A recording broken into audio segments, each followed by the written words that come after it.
त्यांनी मला वाटतं 3 ते 4 वाजेपर्यंत निर्णय घेतला पाहिजे। आम्ही त्यांची वाट पाहतोय, कारण लढाई आजच्या 1-2 दिवसाची नाही आहे। लढाई गेल्या 7व्या आम्ही रायगड पासून उपोषण सुरू केलं तेव्हापासूनची लढाई आहे। आत्ताच मुद्दे उपस्थित केले का नाही।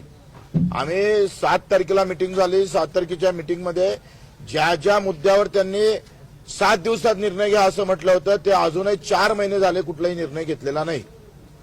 मीटिंग झाल्यानंतर ती मीटिंग जर वांजुटी होत असेल तर त्याला काही अर्थ उरणार नाही आणि म्हणून आम्ही प्रशासनाला अतिशय शांततेच्या मार्गाने 4 ते 5 वाजेपर्यंत आम्ही अतिशय शांततेच्या मार्गाने खरं तर ही लढाई सुरू करतो आहे। आम्हाला अपेक्षा आहे का या लढाईमध्ये सगळ्यांनी सहकार्य करावं। प्रत्येक शेतकऱ्यांनी एकत्रित होऊन या लढाईत सामील झालं पाहिजे। लढाई अतिशय महत्वाच्या टप्प्यावर येऊन पोहोचली आहे आणि शासनाकडून अपेक्षा करतोय का सरकारनं हे पुण्याचं काम पदरी घ्यावं।